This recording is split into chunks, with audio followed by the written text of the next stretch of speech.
You thought the Sportster was dead. You thought that there'd be no more videos on it. It kind of disappeared from the channel unceremoniously. But today we are finishing up the Sportster. We're getting it dyno-tuned and we're delivering it, hand delivering it to our winner, Paul, up in Fort Worth. Stick around.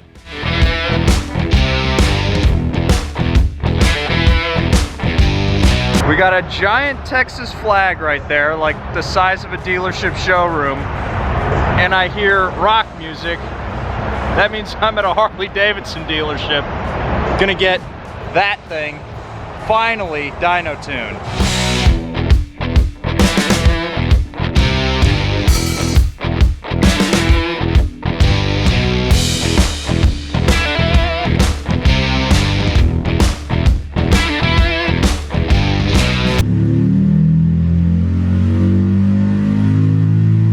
Alrighty everybody, it has been completed. The motorcycle, after spending like 3 hours on the dyno, is now ready to rock and roll. And I know you're curious about dyno numbers. Everybody's always super curious. They keep asking me, what's it going to dyno at? What's it going to dyno at? It is dynoing at 90 horsepower, just a little under 90 horsepower, and 82 foot-pounds of torque. It's a pretty hot motor. Yes, this is the 100 horsepower plus package, so you might be wondering why it's not getting 100 horsepower. I have been told that this exhaust, actually I have been screamed at that this exhaust is not a power exhaust so much so as it is a aesthetic and noise exhaust, which is fine, you know, because it looks really cool and it sounds even better. And I tell you what, 90 horsepower, this little Sportster is still a prodigious amount of power. So we're going to take it back up to the shop before we get it on a truck and take it up to Paul. Let's see what this thing's all about, shall we?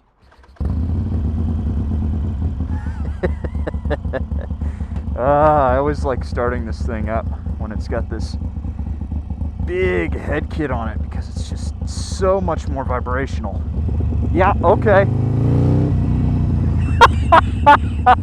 Oh, it's gonna be real fast. It's gonna be real fast. All right, everybody, highway pull time.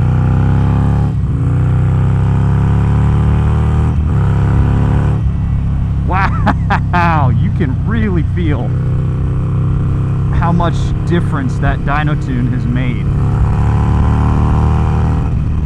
This thing is hopped up now. What a screamer this thing is. Alrighty guys, so if you want to check out the rest of Spite's first impression ride on the fresh 1275 Sportster, we're going to have a whole video coming out for that. But now, I think it's time we grab the keys, grab the title, grab the dyno chart, and get over to Paul. Here we go, this is it. Alrighty, turning right here. Paul is somewhere on this street. I'm disappointed he's not sitting out, you know, He on might his be. porch, just like waiting. This road's pretty long. He might be somewhere. That's it. Yeah. So full disclosure, this it's pretty fast. Yeah? Yeah, because we got the 1275 on it and stuff. We actually have the dyno chart here for you. Oh, okay.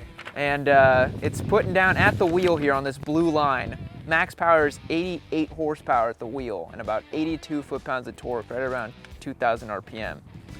We had the engine fully looked over by a mechanic and everything, like we were telling you. It's like literally ready, set to go. Yeah, I remember you were telling me on the phone that you were looking at a Sportster, literally, yeah, right? Yeah, so that's what I mean, the irons, when I saw the iron, I was like, that's the bike I want. yeah. This isn't an iron anymore. Right? It's steel.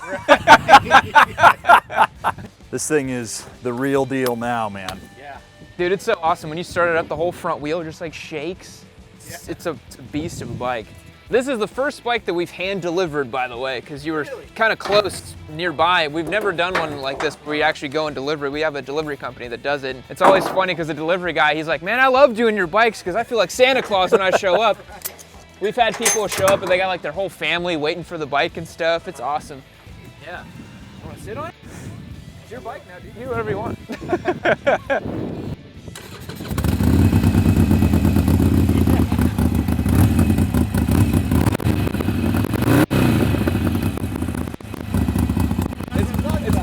attention, right?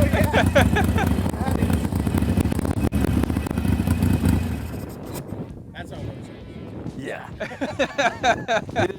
Alrighty, everyone, we have made it up here to Fort Worth, and we are bequeathing Paul his Sportster. Are you excited, man? I'm extremely excited. So you were telling me over the phone whenever I first called you about this bike a little too long ago that your dream bike was that you wanted a Sportster, right? That was the bike you wanted. Exactly, yeah. I looked at all bikes I could, but the Sportster was the one that was like, that's a motorcycle, that's what I want to sit on and ride. I mean, I want this one. It just is insane. So when are you going to take it out for a quick ride? Probably as soon as we leave, right? Yeah, Put your helmet on, just already go. Yeah. I don't blame you. As soon as I can. Yeah. Yeah, so I was telling you before, you know, this thing's all hopped up, 1275 kit, it's all ready to go, fresh for you, and you know, that's why we do it. I'm excited to you get this bike, and we finally got it to you, which was great. Yeah, Jesus, it took a long time, but you know, we're glad to give it to Paul, and it's why we do this bike giveaway thing, guys, so be sure to support us down below at yammienoob.co. Spot, you want to say any final words to the Sportster? Our journey with it's over? I'm gonna miss it. This was a ton of fun to do, and I wish we had more time with it. So I know, yeah. hopped up like this, but man, you're gonna have to tell us how you like it down in the Discord, because I'm really interested to see the journey that you take with it, because no one gets a Sportster and keeps it the same that they got it. Absolutely. So I can't wait to see what this turns into. Yeah. I've got some ideas.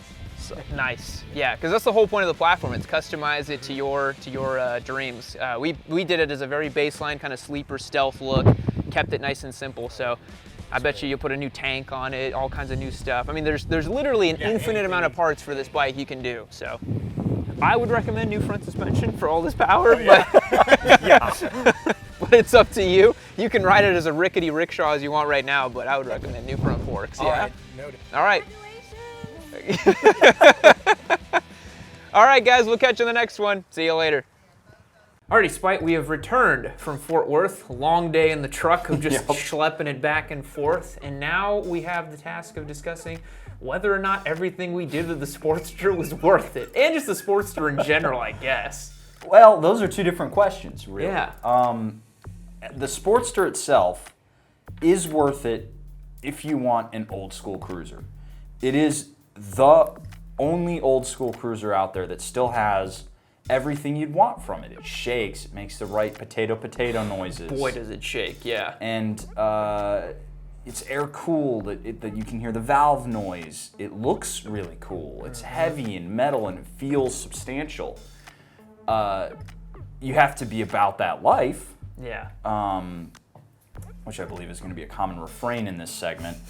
But the Sportster itself really does occupy a sole position in the cruiser world. Like there's cruiser guys, and then there's like performance cruiser guys, and then there's Sportster guys. Yeah. And I totally get being a Sportster guy.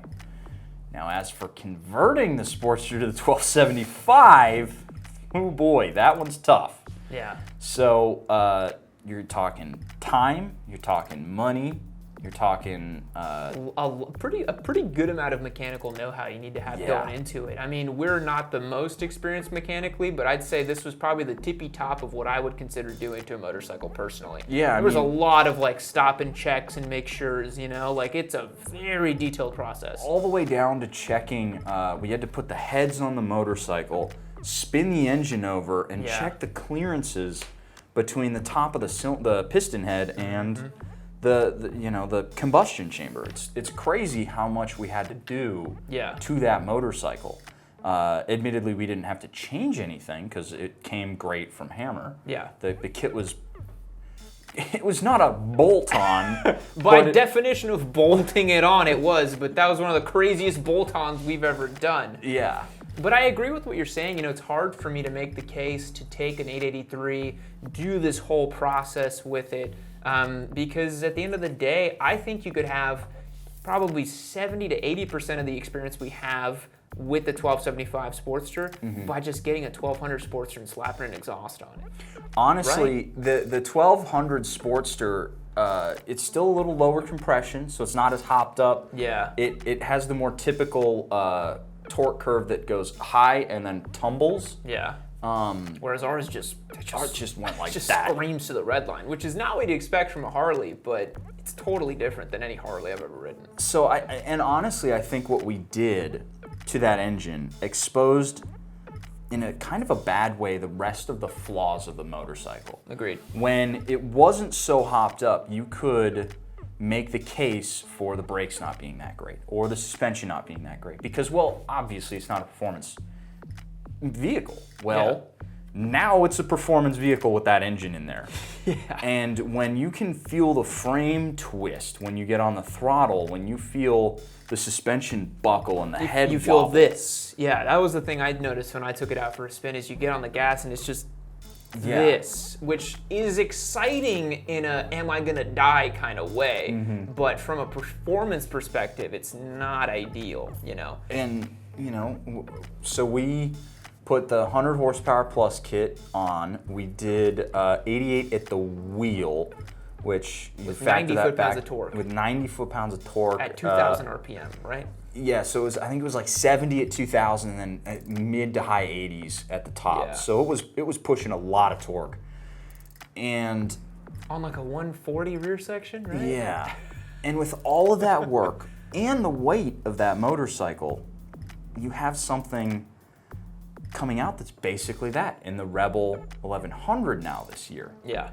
So especially in the light of that, if you want a cruiser that makes a little bit more power than the Sportster platform does, the Rebel 1100 makes a really good case, and it's not even 10 grand. But the big thing about the Rebel versus the Sportster, and this is the point I wanted to make in this video, is that there is no substitute for the Sportster. It is a wholly unique, and I hate to use the word, but authentic American motorcycling experience. Yes. Does that bike ride like anything you've ever ridden? No, there is Same, there yeah. is only one bike like the Sportster that we gave away, and it's that one Sportster. Yeah. Every one is so unique. Every tune is so different because there's an infinite number of exhausts and an infinite number of cams and an infinite number of intakes and blah, blah, blah. You can change every little thing about that bike and it becomes so unique. And you can't say that about basically any other motorcycle. Yeah. The Sportster is as unique as the owner. Really. And the crazy thing is you're bounded only by the depth of your pocketbook and the breadth of your imagination. Yep. Which we've got on a guy on our Discord server who says he's dropped 28 grand on his Sportster, so the sky's the limit apparently. But you know, in a way, I'm kind of tired of seeing people saying that the Sportster, you know, is a performance vehicle and all that. You should like the Sportster and own it in spite of its performance downfalls and because of its performance downfalls.